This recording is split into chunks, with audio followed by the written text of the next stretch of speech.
Salut à tous et à toutes, et bienvenue dans cette nouvelle vidéo de la série Apprendre Blender 2.8. Dans cette vidéo, on va pas toucher à la guitare, mais on va essayer de comprendre comment utiliser le Node Editor pour pouvoir créer des materials qu'on appliquera à nos différents objets. Avant de démarrer, j'aimerais vous faire une toute petite introduction sur qu'est-ce qu'un moteur de rendu, et quelle est la différence entre les deux moteurs de rendu intégrés à Blender, que sont Eevee et Cycles.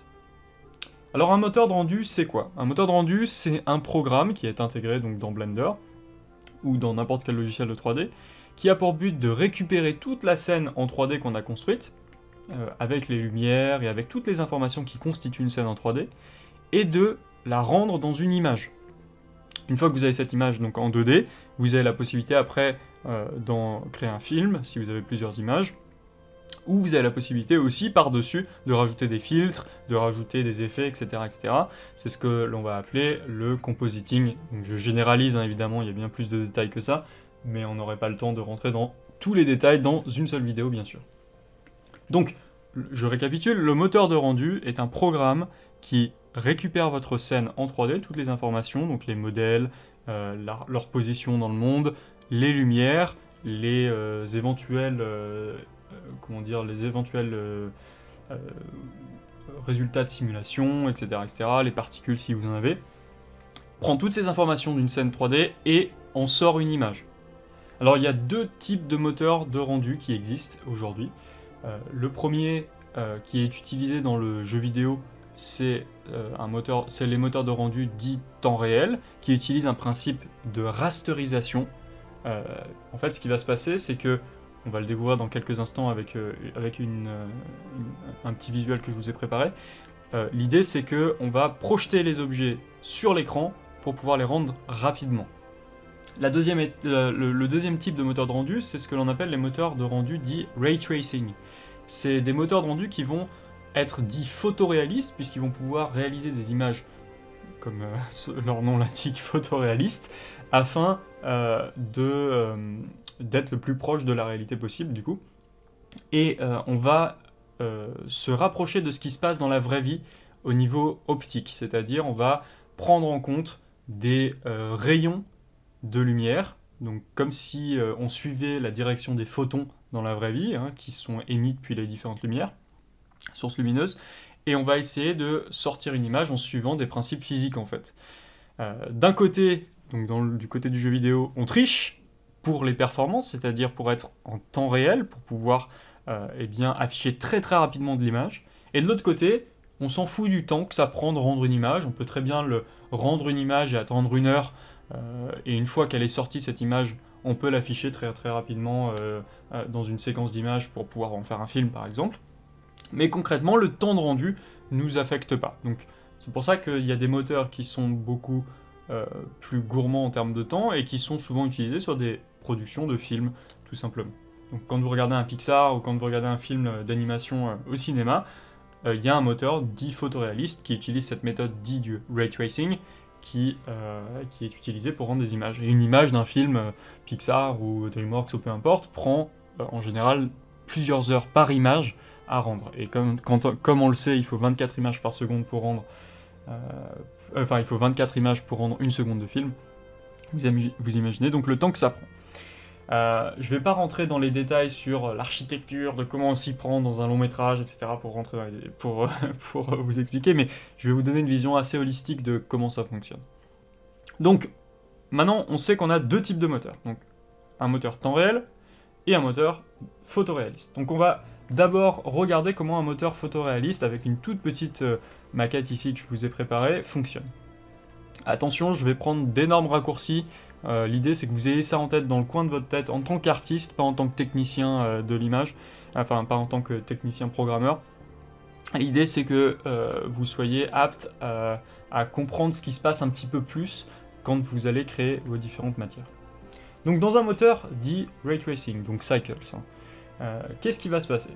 Vous allez avoir donc une scène, donc là notre scène elle est constituée simplement d'une sphère et d'une lumière qui se trouve ici. Donc la sphère c'est notre objet qu'on aimerait afficher, qu'on aimerait rendre dans une image. Et vous avez la caméra. La caméra donc c'est le point de vue qui est ici.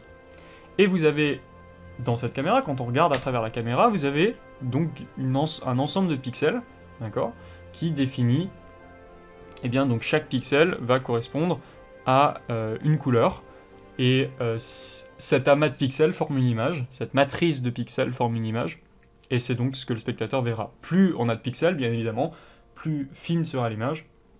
Là, on est sur une image très basse résolution, comme vous voyez, j'ai très peu de pixels, mais ça va nous permettre de mieux comprendre ce qui se passe derrière la création de cette image. Donc ce qui va se passer, c'est que on va suivre les principes, comme je le disais, de la physique.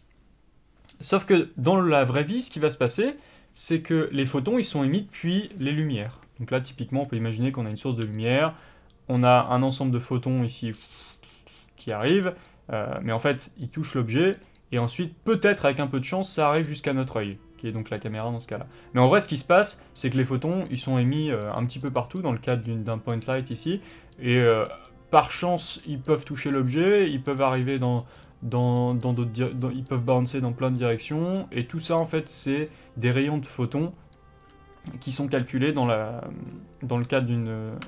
Ah, zut, hop. Dans le cadre d'une simulation de la vraie vie, enfin d'une vraie simulation, il y a très peu de chances que un photon arrive dans votre œil si on devait simuler exactement ce qui se passe, ce que je viens de vous présenter, si on partait de la lumière. En vrai, dans la vraie vie, comme il y a des millions et des millions et des millions et des millions de photons qui sont balancés, forcément, si vous êtes au milieu, vous allez en récupérer des photons qui vont arriver donc dans votre œil pour pouvoir former l'image. En fait, les ingénieurs, dans les années fin 60, ont découvert quelque chose, c'est qu'en fait, pour avoir le même résultat, on peut très bien partir depuis notre œil. Donc là, la caméra. En fait, en réalité, on sait qu'à la fin, l'image qui va être rendue, eh bien, elle est constituée uniquement de ces pixels-là. Donc si on lance des rayons de photons depuis notre caméra, eh bien, si ces rayons touchent un objet, eh bien, on sait que le pixel par lequel on est passé, eh bien, va correspondre à une couleur qui est celle de l'objet. Donc si on regarde une animation d'un rayon, prenons par exemple ce rayon-là, vous voyez que là j'ai lancé un rayon en passant donc depuis la caméra, on le voit, hein, il passe à travers le pixel ici. Donc j'ai lancé un rayon, si on regarde bien comment ça se passe, depuis le centre de mon œil, tac, le rayon il va passer à travers le pixel, et s'il touche un objet, il va être de la couleur de l'objet. Là en l'occurrence, il n'a pas touché d'objet, donc il sera de la couleur du fond, donc là le gris en l'occurrence. Donc on peut réitérer avec le pixel d'à côté. Donc je relance un autre rayon à travers le pixel d'à côté. Donc là j'ai mon rayon qui part du centre de mon œil et pouf, il passe à travers le pixel et il touche dans ce cas-là rien. Donc si on regarde du point de vue de la caméra, on voit que le rayon il a rien touché. Je répète, ce qu'on essaie de rendre, c'est ce qu'on voit ici à l'écran, mais au niveau des pixels. Donc, etc. Donc on va balayer tous les pixels comme ça, et si jamais on touche un objet, donc on va prendre un rayon qui a touché un objet. Donc là, vous allez voir, ici, on a notre rayon qui avance, tac, il passe par le pixel. Il passe par quel pixel? Il passe par celui-ci, ici. Si je prolonge mon rayon jusqu'à un endroit, voilà, boum, il a touché l'objet à cet endroit-là, ou presque. On va faire comme si. Tac, là il a touché l'objet. Donc on sait qu'on a touché à cet endroit-là. Et bien par conséquence, dans l'image finale, ce pixel-là, ici, on sait qu'il a touché un objet qui est rouge, puisqu'on peut récupérer les informations de l'objet qu'on a touché, et on va l'afficher de manière de couleur rouge. Évidemment, cet objet, il peut être complètement dans l'ombre. Donc imaginons qu'on ait par exemple à cet endroit-là une ombre. Une ombre, pourquoi? Parce qu'en fait la lumière ici ne peut pas atteindre ce point-là, puisque tout simplement on a un objet au milieu. Et bien qu'est-ce qu'on va faire? Pour chacun des objets, des rayons pardon, qui ont touché un objet, on va lancer un autre rayon à partir du point qu'on a touché. Donc là typiquement j'ai touché ce point-là, le programme il s'arrête, il dit ok, ce rayon il a touché, donc potentiellement, c'est pas potentiellement, c'est il va afficher quelque chose. On va remplir ce pixel. Mais comment on le remplit? Eh bien si c'est l'objet, si l'objet est face à la lumière, on va calculer l'incidence que la lumière a sur ce point-là, et on va afficher donc la couleur du pixel. Donc si la lumière est face à ce point-là, ce qui n'est pas le cas ici. Si la lumière était complètement face, eh bien ça serait un pixel plutôt blanc, et si la lumière est un petit peu de côté ici, ça serait un pixel plutôt rouge. Mais là le problème c'est qu'on a, un plan entre les deux, et ce plan, eh bien, il fait une ombre en fait. C'est-à-dire qu'en fait on n'a pas la possibilité d'avoir de la lumière qui touche cet objet. Vous voyez que là si je trace un rayon entre les deux, eh bien ça coupe à travers ce plan. Et effectivement, bah, c'est ce que les scientifiques se sont dit à l'époque, c'est bah en fait on n'a qu'à lancer un rayon depuis le point d'intersection qu'on a touché jusqu'à la lumière. Et si, donc là il n'est pas très bien lancé, vous avez compris le principe, mais et si du coup on retouche un autre objet, eh bien on sait que ce point ici doit être noir, tout simplement parce qu'il est dans l'ombre. Et donc ce pixel là, si jamais on avait le plan ici, au final il serait pas rouge, il serait noir. Etc., etc. Donc on fait ça vraiment pour tous les pixels de notre écran. Et à la fin, donc là je vais enlever l'ombre, je vais enlever ce qu'on appelle un shadow ray, je vais enlever l'ombre, et au final, l'image finale, dans notre cas, ressemblerait à ceci. D'accord ? Pourquoi ça ressemble à ça ? Tout simplement parce que si on analyse, ce pixel il a touché, ce pixel il a touché, vous voyez là on a un bout de rouge, etc., etc. Et là, comme j'ai une image très très basse résolution, forcément le résultat il ressemble à ça. Mais c'est une bonne approximation de notre image. Donc imaginez-vous qu'on ait beaucoup plus de pixels sur notre image, et bien on aurait donc une représentation de notre sphère correcte. Donc ça c'est la manière très brève dont fonctionne, enfin expliqué de manière très brièvement, de la manière dont fonctionne Cycles, d'accord ? Donc le moteur de rendu photoréaliste. Maintenant, on va voir comment fonctionne le moteur temps réel, aka Eevee. Donc on va aller dans une autre scène, et on va voir, c'est un petit peu plus simple dans le concept.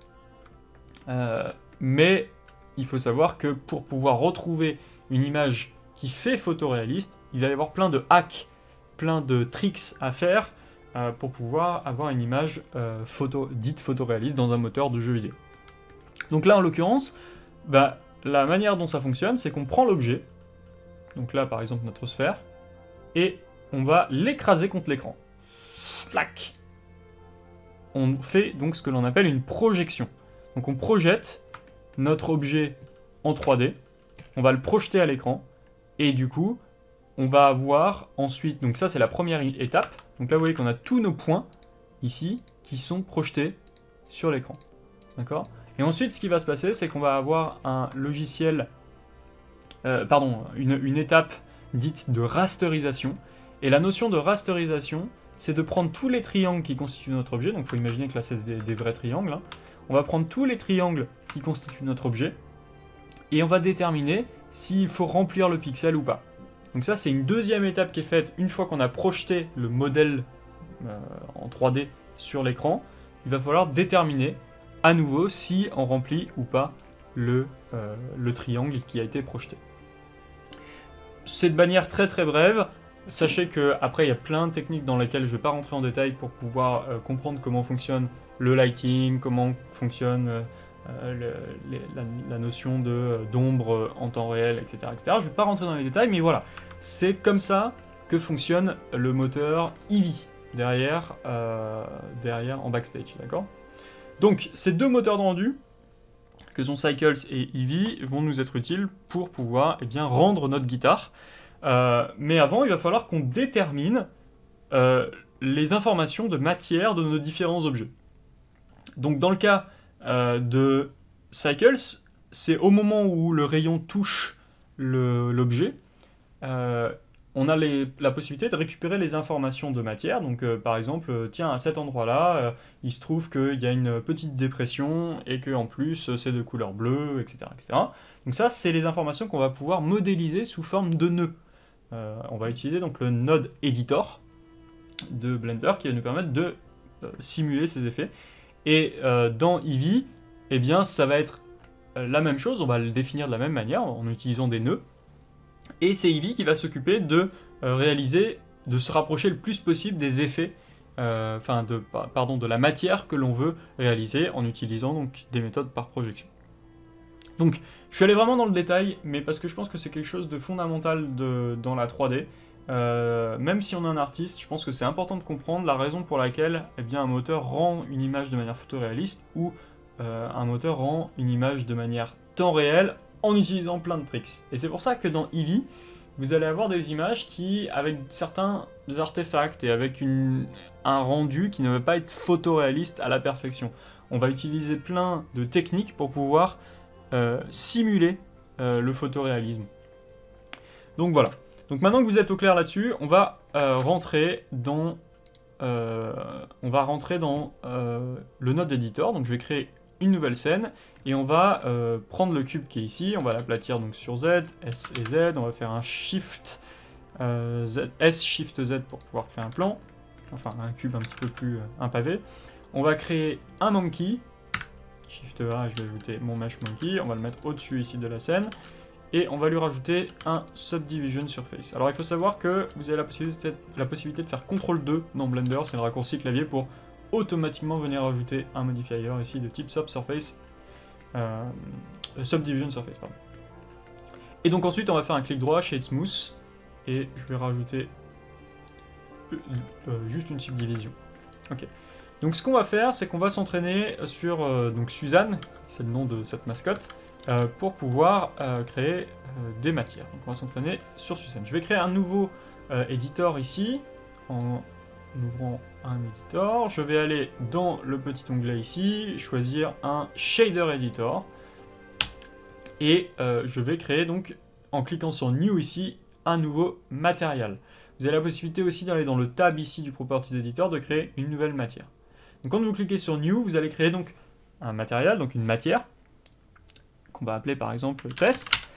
Et cette matière, quand vous êtes en mode Shader Editor, vous allez voir différents nœuds. Donc les nœuds, c'est des boîtes qui contiennent des informations qui sont connectées avec d'autres nœuds. D'accord ? Vous voyez qu'un matériel en sortie, il a toujours 3 options. Dans le cadre d'un matériel, hein. Vous avez la surface, donc à quoi correspond la surface de l'objet. C'est ce que vous allez utiliser principalement. Vous avez le volume, c'est lorsque vous allez faire par exemple des nuages, de la fumée, etc. Et vous allez avoir le displacement qui ne fonctionne pas dans Eevee, qui fonctionne dans Cycles, on ne va pas rentrer dans les détails ici. Et là vous voyez que j'ai un nœud qui est connecté.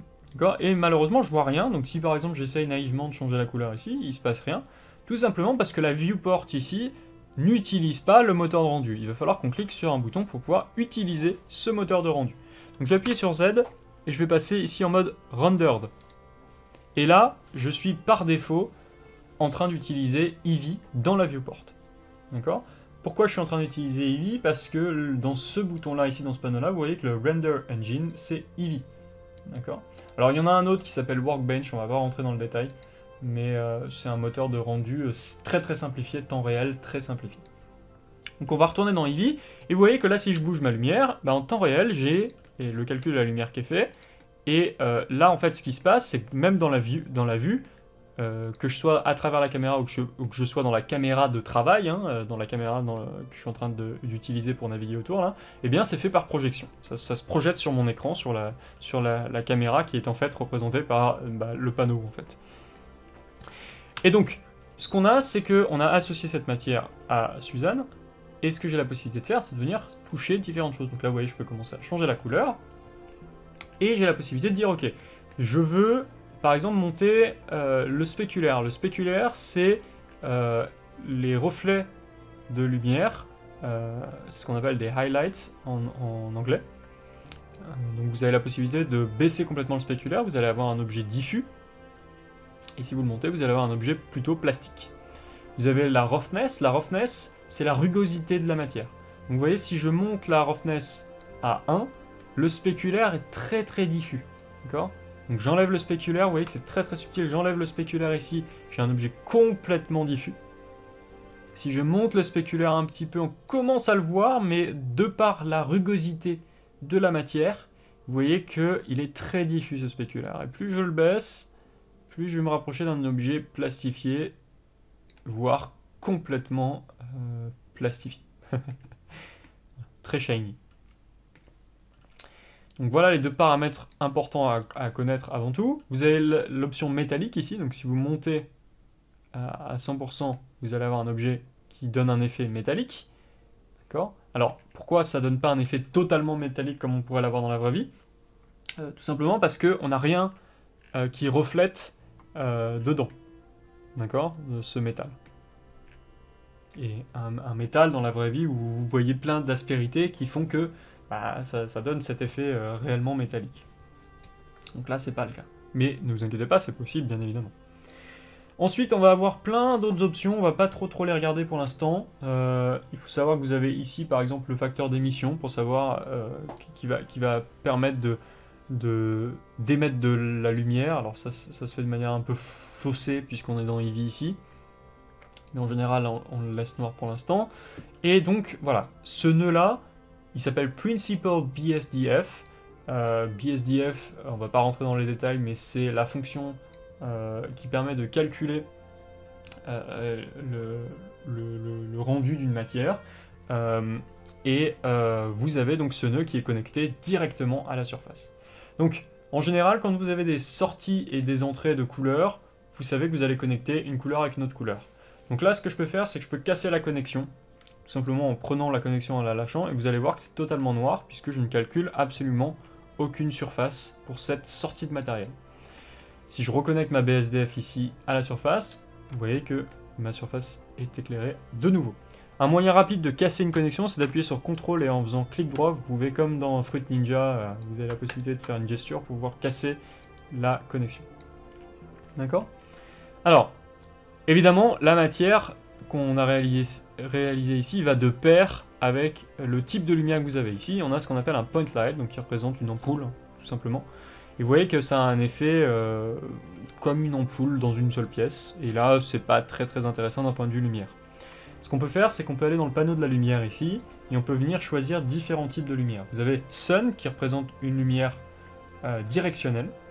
Comme le soleil est très loin de la Terre, on peut se dire que les rayons du soleil sont parallèles à la surface.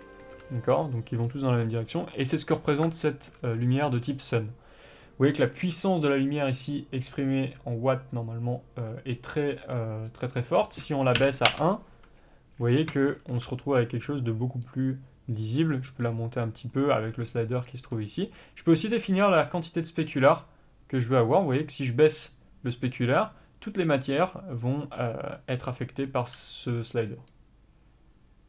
Vous avez aussi l'angle du soleil. En général, c'est quelque chose qu'on ne touche pas. Et vous avez pour chacune des lumières la couleur. En général, une lumière n'est jamais purement blanche. On travaille toujours avec des couleurs légèrement teintées. Avec des lumières légèrement teintées. Vous avez donc ce type soleil. Vous avez aussi le type donc spot, qui est donc une poursuite. Hein. C'est vraiment ce qu'il y a de plus classique en lumière. Donc là, il faudrait que je monte. Vous voyez, je suis à 10 watts. Je vais monter à 2000 watts par exemple, voire même plus. Soyons fous, montons à 10 000 watts. Et là, j'ai la possibilité d'avoir beaucoup plus d'informations. Donc le rayon de ma poursuite, qui ne fonctionne pas. C'est celui-là, pardon. Et vous voyez que donc là, quand je bouge ma poursuite, ben, on se retrouve avec ce qu'on a dans la vraie, dans la vraie vie, dans un théâtre par exemple. Donc ça, c'est ce qu'on appelle une spotlight. Et vous avez la area light, qui va être votre meilleur ami, puisque c'est une lumière qui représente le mieux les différents types de lumière qu'on a l'habitude de voir dans la vraie vie. Donc une area light fonctionne avec une taille. Donc vous allez avoir la possibilité ici de changer la taille de votre light. Et ce que je vais faire, c'est que je vais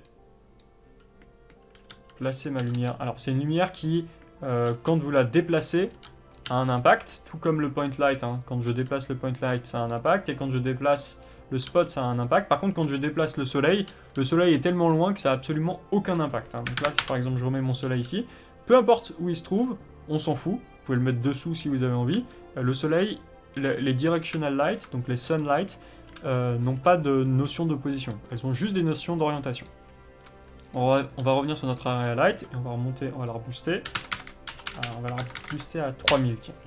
Donc là, vous voyez qu'il y a une ombre qui est générée derrière. Alors cette ombre, elle est un peu cassée, mais c'est parce qu'on est dans Eevee et que Eevee a une manière très particulière de rendre les ombres. Donc comme tous les jeux vidéo, hein, c'est un trick qui est fait. C'est ce dont je vous ai pas parlé, mais j'ai pas envie de rentrer dans les détails parce que c'est un petit peu plus complexe pour une introduction. Mais les ombres sont pas calculées comme on l'a vu dans le ray tracing en lançant un rayon depuis la matière directement vers la lumière. pardon, le point d'interaction vers la lumière. Donc cette area light ici, vous voyez qu'elle elle change l'ombre, elle change la manière dont la lumière est affectée, dont la matière est affectée. Et il faut savoir un truc, c'est que les area light, plus vous changez la taille de cette area light, plus vous allez avoir des ombres secs et tranchées. Donc typiquement, je vais changer le type de forme pour un rectangle. Vous pouvez passer, vous voyez, en disque, vous pouvez passer en ce que vous voulez. Si je passe en disque et que je baisse complètement la taille de mon area light, vous voyez que l'ombre est très tranchée. Et plus je monte, plus c'est diffus. Et vous voyez qu'ici, Eevee va essayer d'approximer une ombre diffuse. Alors quand vous allez faire un rendu final, ça va être beaucoup plus détaillé ici. Là, c'est vraiment ce qu'on voit dans la viewport. Donc ça, c'est une des particularités des area light à prendre en considération. A noter que dans Eevee, vous avez la possibilité, dans Shadow ici, de cocher Contact Shadow. Et Contact Shadow, ça va générer des ombres de contact.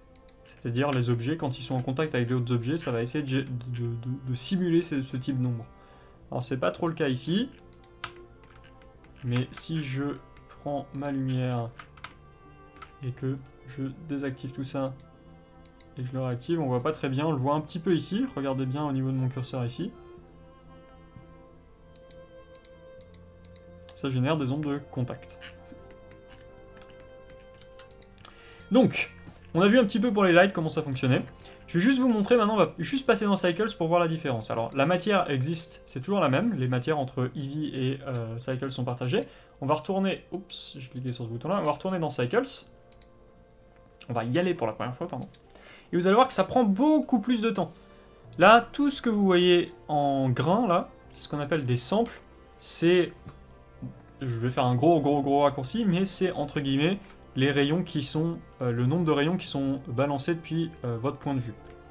Mais vous voyez que si on attend un peu, au fur et à mesure, l'image se refine, l'image se devient de plus en plus ce à quoi on s'attend. Et vous voyez que là, forcément, vous avez une matière qui est beaucoup plus photoréaliste. Vous avez ce qu'on appelle de la bounce light ici, dessous l'objet, c'est-à-dire que le orange ici du singe se reflète dans le gris et donc ça teinte le sol en orange. C'est ce qu'on appelle la lumière indirecte. Donc il faut imaginer que chacun des objets dans la vraie vie a un impact. C'est comme si chaque objet éclairait tous les autres objets.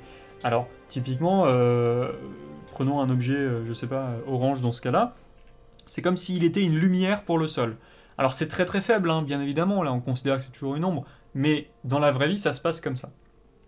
Et donc c'est simulé dans un moteur de rendu dit Ray Tracing par l'envoi de rayons. Donc là je suis dans Cycles, j'ai la possibilité de monter ici dans Sampling le nombre de rayons que je veux envoyer. Donc plus vous montez, plus ça va prendre de temps, plus vous allez avoir une image photoréaliste.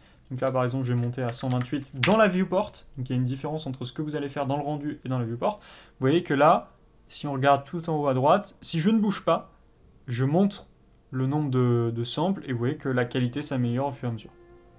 Donc je vais perdre mon grain au fur et à mesure. On va attendre un tout petit peu. Et dès que je vais bouger, il va falloir recalculer le rendu, ce qui est tout à fait normal. Hop, j'ai bougé et il faut recalculer le rendu. Vous voyez que je suis redescendu à 0 et que je remonte. Donc ça, c'est comme ça que fonctionne Cycles. Évidemment, ça prend du temps, vous l'aurez compris. Et là encore, j'ai absolument rien comme matière compliquée. Donc on va plutôt revenir temporairement dans Eevee. Donc maintenant, on va essayer de comprendre différentes matières, différents types de matières qu'on peut construire. Donc là, Base Color, c'est la couleur. Et vous voyez qu'il y a une sortie ici. Enfin, une entrée, en vrai.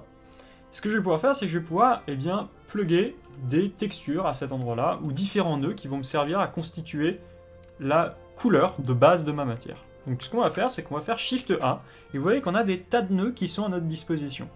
Donc on va prendre par exemple, dans Texture, on va prendre par exemple, qu'est-ce qu'on a qui est cool?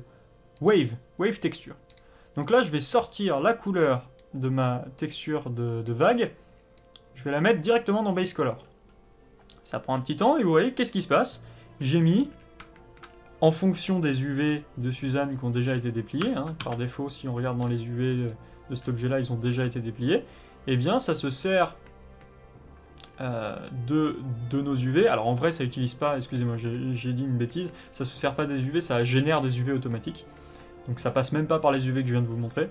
En vrai, ce qui se passe, c'est que ici, donc cette texture va rentrer directement comme étant la couleur de notre matière. Donc ça, il faut imaginer que c'est un petit peu le contrôleur, si vous voulez. C'est vraiment, je dis que la matière est comme ça, qu'elle est métallique, etc., etc. Et en entrée, vous lui donnez plein d'informations pour pouvoir rendre la matière de la surface de votre objet. Donc là, la wave texture, si on bouge ce slider, vous voyez qu'on peut la scaler de différentes manières.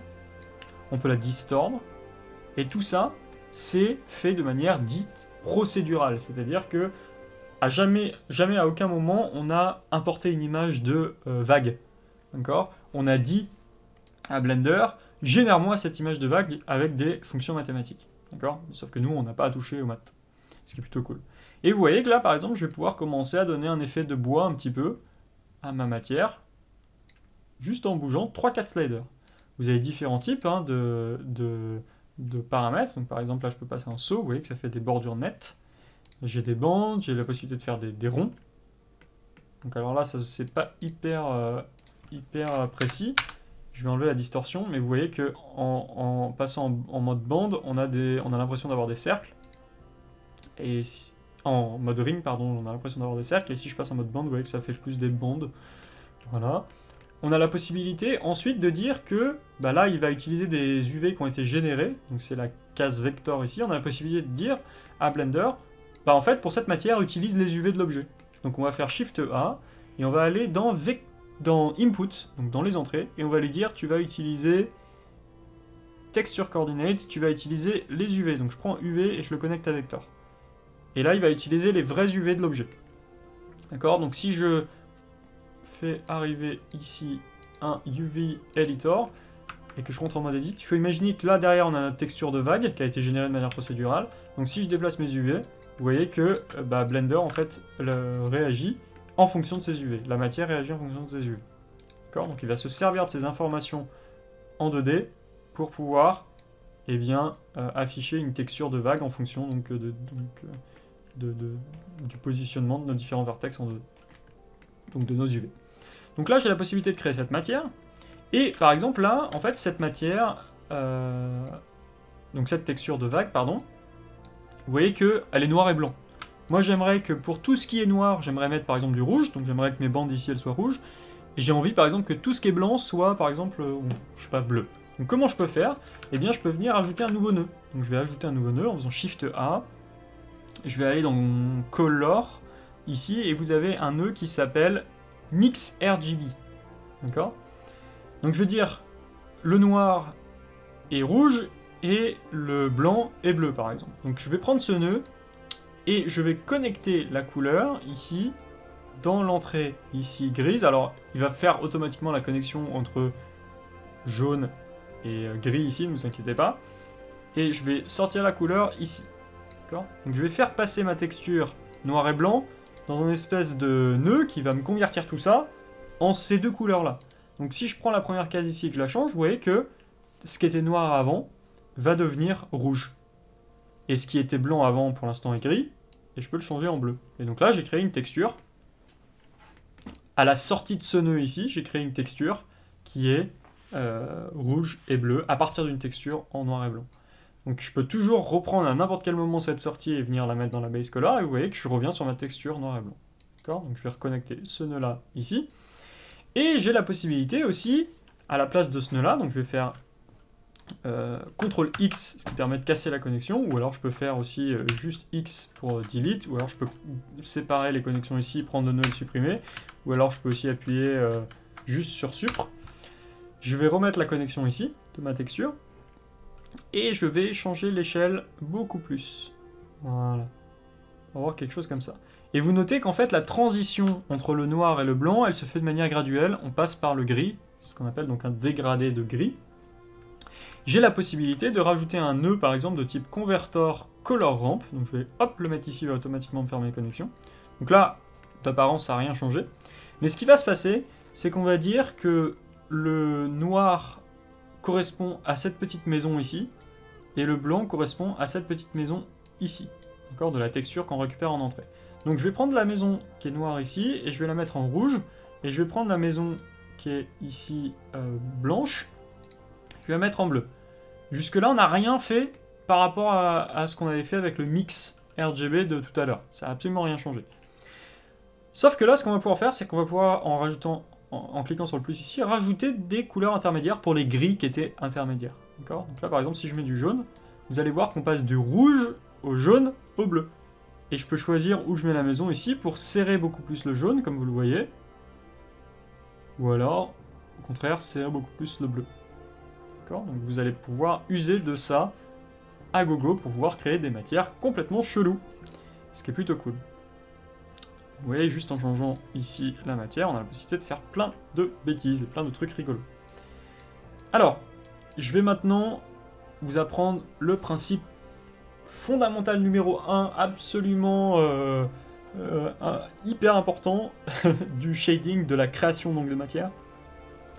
C'est la notion de nombre comme une couleur. D'accord ? En vrai, une couleur, derrière, c'est donc RGB, rouge, vert et bleu. Donc ça, c'est une couleur qui vous permet donc d'avoir toutes les teintes possibles, des millions de teintes possibles, et avec une intensité différente. Il faut savoir que en informatique, on représente aussi le noir et le blanc avec deux valeurs. Le noir, c'est 0, et le blanc, c'est 1. D'accord ? Donc, tous ces sliders-là que vous voyez qui sont, donc roughness par exemple, qui est entre 0 et 1, peut en entrée récupérer du blanc et du noir. D'accord ? Puisque le blanc, c'est 1, et 0, c'est du noir. Ça veut dire quoi ? Ça veut dire que je vais pouvoir, donc je vais supprimer ce nœud-là, je vais pouvoir prendre ma texture de wave, ici, qui je rappelle ressemble à ça, et je vais pouvoir, pas la plugger dans la couleur, mais je vais pouvoir la plugger dans la roughness. Et qu'est-ce qui va se passer ? En fait, si on analyse bien, eh bien, il va se servir de cette texture pour définir la rugosité de notre matière. Donc là, je vais pouvoir changer l'échelle beaucoup plus, et vous voyez que maintenant, j'ai une matière, en fait, qui réfléchit au niveau des vagues qui étaient noires, puisque le noir, je récapitule, ici c'est comme si j'avais mis le slider à 0, et le blanc, donc la valeur 1 de la texture, donc le blanc de notre texture de vague ici, c'est comme s'il était ici, c'est comme si on avait mis 1 dans la roughness. Et vous voyez que ça peut me permettre de faire une matière semi-rugueuse. Vous avez la possibilité de faire ça pareil pour le métallique, puisque c'est une valeur entre 0 et 1. Vous voyez que j'ai une matière qui est à moitié métallique. Et là, ce qui se passe, c'est que si on affiche cette texture, ici, Wave Texture, vous voyez qu'elle est parfaitement noire et parfaitement blanc. Donc le noir, c'est du noir pur quand on arrive là, et le blanc, c'est du blanc pur. En général, ce qu'on fait, c'est que, je récapitule, si on regarde la roughness ici, si je mets du noir pur, vous voyez que c'est vraiment 100% réfléchissant. Et là, on a vraiment l'impression de glisser dessus. Si je mets du blanc pur, on a l'impression vraiment que c'est complètement mat. En général, on ne travaille pas entre 0 et 1, on travaille entre 2. Donc ce qu'on fait, c'est qu'on prend un converteur de type color ramp, on fait passer la texture ici, qui est du pur noir à du pur blanc, dans le facteur ici, on sort le résultat du color ramp, on le met ici, donc là ça n'a absolument rien changé, puisque le noir est toujours du noir et le blanc est toujours du blanc pur. Par contre, ce que je peux faire, c'est que je peux prendre le noir ici et dire, en fait, c'est pas parfaitement du noir, ça va être un peu du gris. Ça veut dire quoi ? Ça veut dire qu'on sera pas à 100% rugueux. 100% lisse, pardon. Vous voyez, plus je monte, plus je me rapproche du blanc ici, moins je suis rugueux. Moins je suis, lisse en termes de résultats. Et effectivement, là, vous voyez que cette valeur intermédiaire, qu'on appelle aussi la valeur, que vous voyez ici dans la courbe, vous voyez que ça bouge ce slider aussi. Vous voyez que, comme je le disais, eh bien c'est une valeur numérique. Et c'est cette valeur de noir et de blanc qui va être transmise. Donc entre le 0 et 1, on a évidemment les valeurs qui correspondent. Donc si je me mets par exemple à 0,5, ici, tout le noir de la texture de vague qui était avant va devenir à 0,5. Donc tout le noir qui passe dans la roughness ici, qui était dans la texture ici, on va le convertir juste avant en 0,5, donc c'est au minimum on sera à 0,5, donc au minimum on sera là, dans le slider. D'accord ? Et donc le blanc qui est trop blanc, ce que je fais c'est que, donc si c'est trop blanc, ça veut dire que c'est trop diffus, je peux le baisser un peu, et vous voyez que là on a par exemple un intermédiaire. Donc le color ramp c'est votre ami, il va vous servir à faire ce genre de choses. À tout moment vous pouvez appuyer sur H pour venir collapse des nœuds. Donc si vous appuyez sur H à nouveau, ça permet de faire tout ça et c'est plutôt cool. D'accord? Donc là, j'ai plugué dans la roughness, j'ai plugué ma texture procédurale et vous voyez que c'est beaucoup plus subtil. En général, quand on fait des shaders, on cherche à être subtil. On ne cherche pas à faire des trucs Magic Circus où c'est bien visible. Voilà. Donc, sauf dans le cas où c'est complètement maîtrisé et que c'est fait exprès. Mais en général, pour la plupart de ce que vous allez faire, vous avez besoin de contrôle fin comme ce que je viens de vous montrer. Donc, des textures procédurales, on a vu Wave, il y en a plein. Si je casse la connexion ici, je redeviens en noir total puisque j'ai aucune matière ici définie. Ce que je peux faire, alors ça c'est un petit trick, je peux prendre n'importe quelle texture procédurale, dans texture ici, et je peux prendre par exemple noise ici, et en fait on peut directement sortir soit FAC soit color directement dans la surface. En fait c'est comme si on n'était pas passé par aucun shader, mais vous voyez que ça va la mettre complètement aplatie, la couleur. C'est un moyen très rapide de regarder en fait ce qui se passe.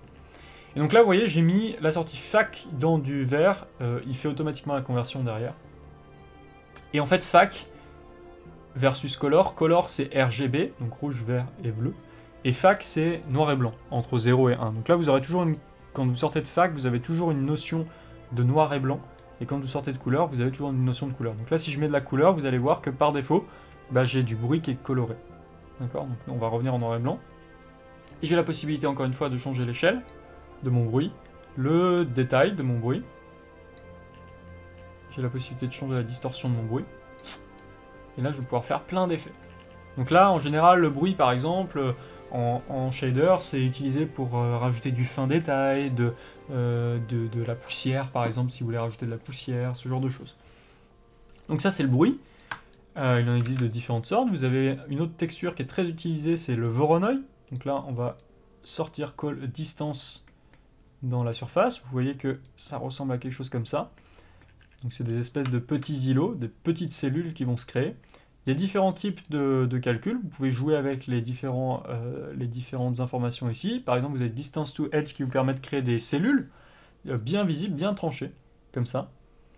Vous avez la possibilité, par exemple, donc la Voronoi, on a vu qu'on avait la possibilité de la sortir direct, mais je peux remettre, si j'ai envie, un color ramp entre les deux, pour dire, bah, en fait, je vais serrer beaucoup plus mes îlots. Donc je ramène le blanc beaucoup plus ici, et qu'est-ce que je vais avoir? Je vais avoir un truc craquelé, comme ça. Ce qui est plutôt cool. Et ça, toute cette texture ici, tous ces deux nœuds-là, je peux m'en servir, par exemple, à la place, dans mon shader, de base color ou de ce que je veux. D'accord? Donc là, je vais pouvoir avoir un panel d'expression avec rien que ces textures assez incroyable. A noter aussi que vous avez, pour le color ramp, une manière d'interpoler entre les différents îlots. Si par exemple je me mets en constante, vous allez voir qu'il fait une cassure très très nette entre les différents îlots. Et forcément, eh ben, ça vous permet d'être beaucoup plus précis et de faire des cassures dans ce cas-là direct. Si je reviens en ease, par exemple, il va faire une transition entre le noir et les blancs, et c'est ce qui est représenté ici sur le dégradé. Vous avez différentes choses, vous avez spline, B-spline, qui est beaucoup plus doux. Vous avez linéaire, qui est le par défaut. Voilà. Il faut savoir aussi que vous avez la possibilité de combiner ces textures. Donc on va supprimer le color ramp, on va supprimer le tout ici, et par exemple là j'ai du bruit, qui est à nouveau ressemble à ça. Et là j'ai un Voronoi, qui ressemble à ça. D'accord? Ce qu'on va faire, c'est que le Voronoi, je vais quand même laisser un color ramp à côté, je vais le mettre en constante. Et je vais faire un craquelage comme ça.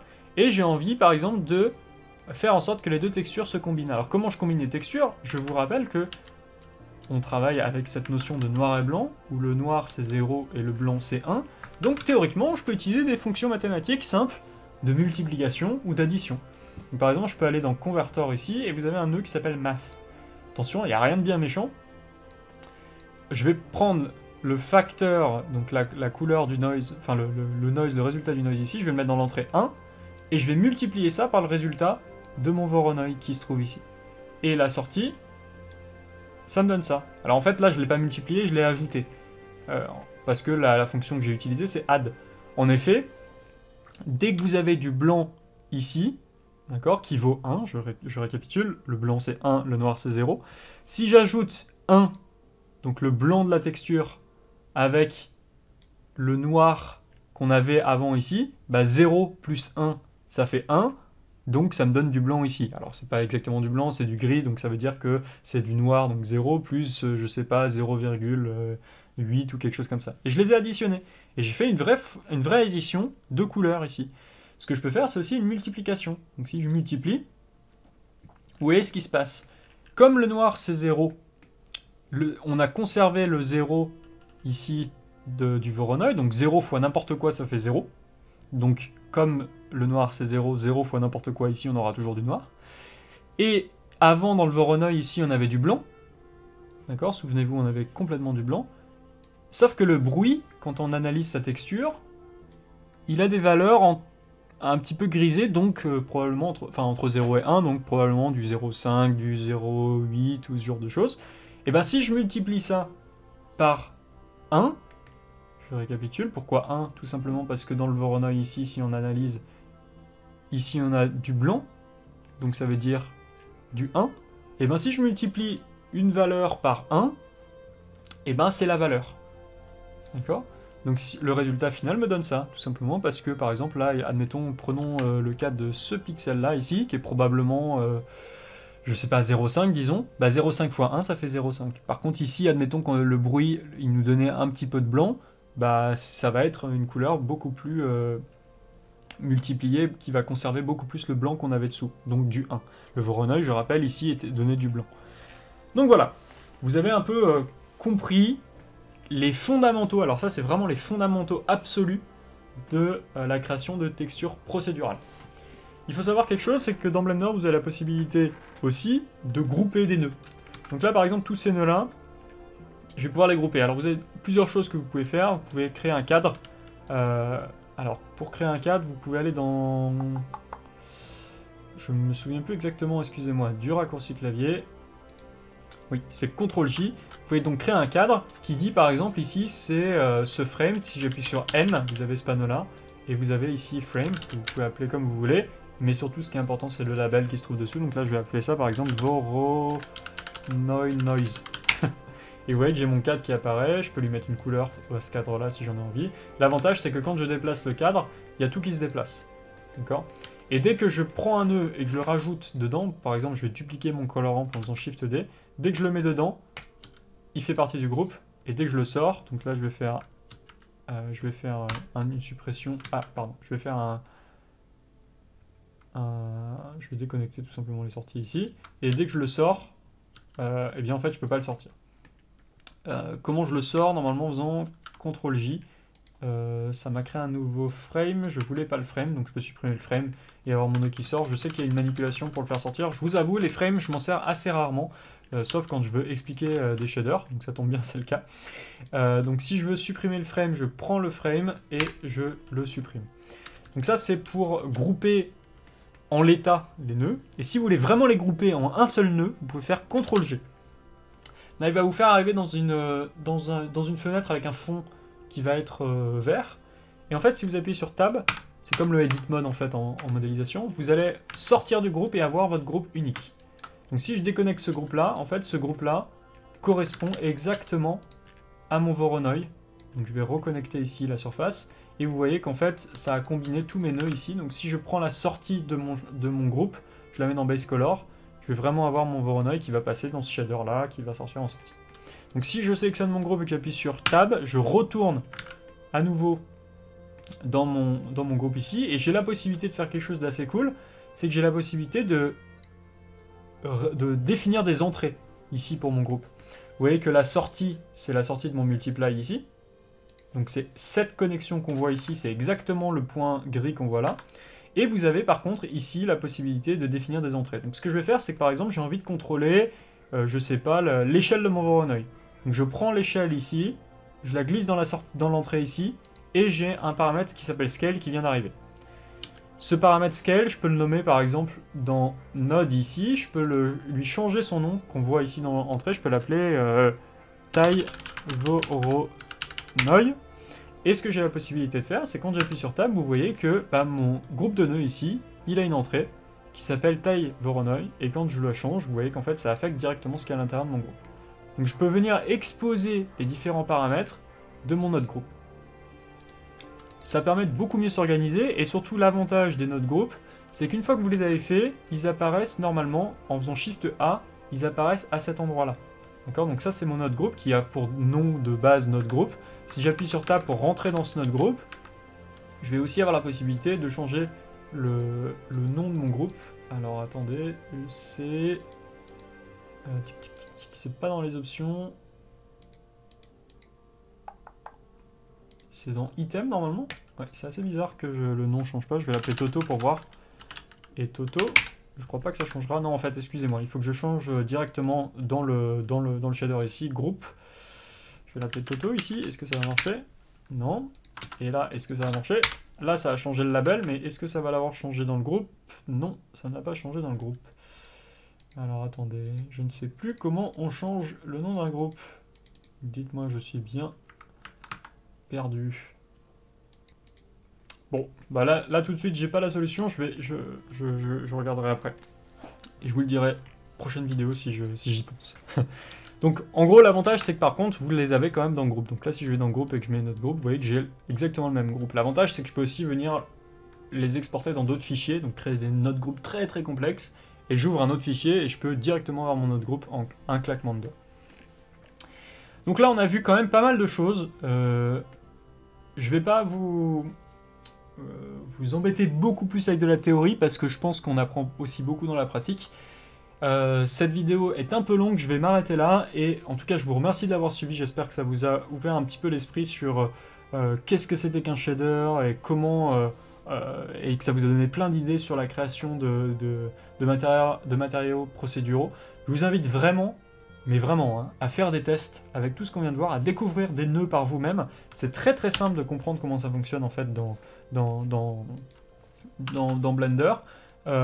Avec cette notion rien que de maths que je viens de vous expliquer, assez simple en fait, c'est très très simple à comprendre, vous avez la possibilité de faire plein de choses. Je vais juste vous montrer un dernier petit truc qui est très très cool. Donc là par exemple, maintenant qu'on sait comment fonctionnent les groupes, je vais aller dans le groupe ici, et je vais dire par exemple que je veux que le vecteur de mon Voronoi soit une nouvelle entrée. Boum, je l'ai mis. Et donc, dans Node ici, je vais faire remonter le vecteur avant pour que mes lignes soient alignées, et je vais appeler ça UV. D'accord? Donc là en fait, on a la possibilité maintenant dans le groupe de choisir les UV qu'on veut. Et je vais prendre les UV, les vrais UV de mon objet. D'accord? Ce qui fait que quand je rentre en UV ici, Editing, vous voyez que c'est les UV qui sont utilisés et pas des UV générés. Si vous voulez récupérer à nouveau les UV générés par Blender, c'est Generated ici. Normalement, ça ne devrait rien changer, comme vous allez voir. Ça n'a absolument rien changé. Et ce que vous avez la possibilité de faire, et c'est la dernière chose que je vais vous montrer avant de finir cette vidéo, c'est que vous avez la possibilité de rajouter un nœud de type mapping. Donc là, vous pouvez aller dans Vector et vous avez le nœud mapping. Mapping, si vous le pluguez ici, il va récupérer les coordonnées UV de l'objet, donc là en l'occurrence les coordonnées générées, et vous avez la possibilité de les déplacer. Donc là par exemple, je les déplace en X, je peux les faire tourner, vous allez voir que ça va tourner. Tac, là donc là on a une rotation, et je peux aussi changer la taille. Donc par exemple là, je change la taille juste en X, donc ça va aplatir ma texture. Je peux la changer en Y.